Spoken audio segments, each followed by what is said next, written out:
Jaguar wants to pop. The rev type pop. Wow. Seems like Toyota just wants their Matrix to go away. GM readies its next generation of small pickups, and a pair of street racing idiots in Russia cause a massive accident. Plus, that DJ Afrojack dude drifting around, and that all equals up to me. I'm Derek D, and us. This is Fastlane Daily. Why? Because we love you. Right, Max? That's right.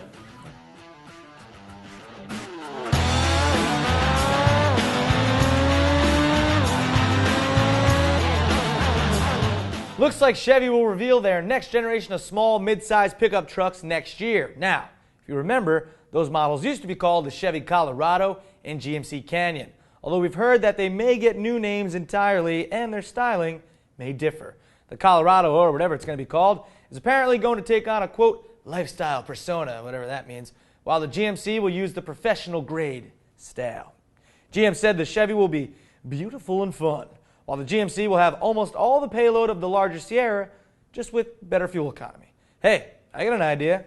How about you call it the Chevrolet La Chevrolet? Seemed to work for Ferrari. Yeah, definitely. Yeah. The Toyota Matrix isn't very sexy at all, nor the most capable, nor the most fuel efficient.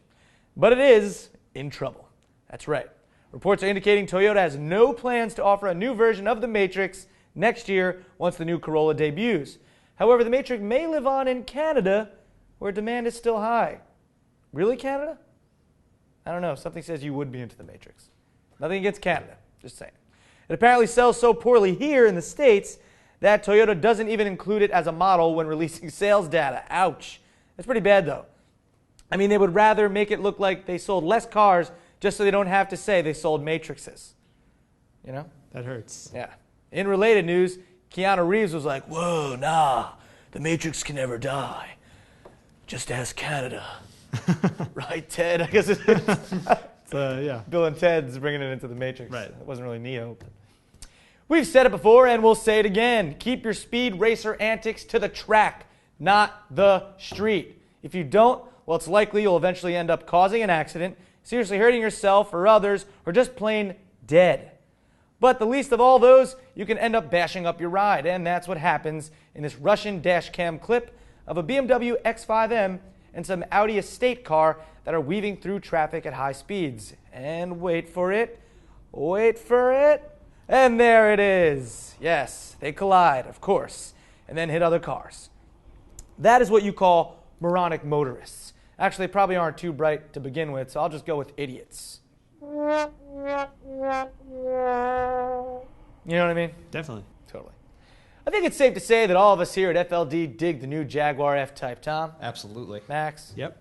AK, if he was here, he would probably say yes as well. Yes, Derek D. Oh, nice. Yeah.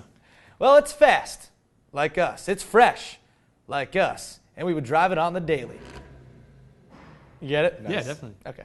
Anyway, there are a few different versions of the F-Type ranging in power, but there just isn't that was fast version yet.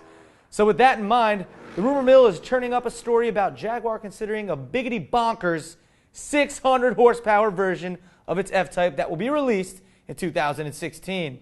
That power will be created via a 5-liter supercharged V8 currently found in the XJR and XKRS-GT. A Jaguar executive admitted the current output from that engine isn't all it can give, and it wants to give more.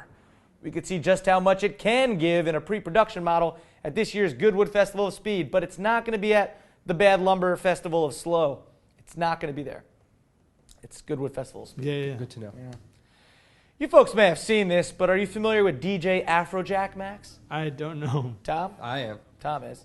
Can't say I'm personally a big fan of his music, but I digress. Anyway, he's got a couple Audis. Here he is pulling up in his RS6, but then he plays around in his matte black Audi R8, drifting around in the wet. Well, I guess he's drifting there at the best attempt. He does it right, I guess. I'm not surprised he crashed his Ferrari 458 Italia, though, a little while back. Womp womp. Yeah. Links in the description if you want to see that. I'm going to guess check if it you out. Yeah, you should. I guess if you have just money to burn, you just buy expensive cars. And, if you wreck it, whatever. I think it's kind of funny that Ferrari sent him like a gift package of Ferrari labeled gear. Like, sorry, you crashed your car. Of course they did. That gear probably cost up like $15,000 or something. Anyway, guess what?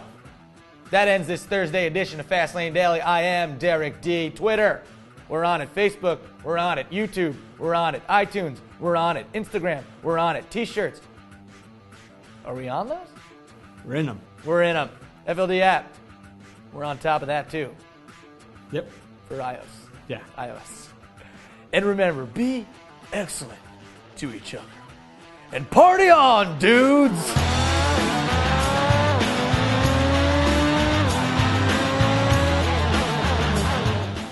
You know, very often before we shoot Fastlane Daily, I like to sit myself down on the set and just contemplate, ease myself into the role. What's your motivation, AK? Money.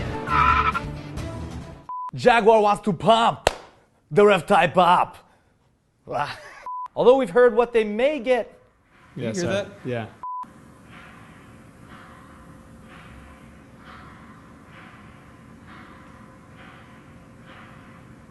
Want to give it a go? Ow, whatever.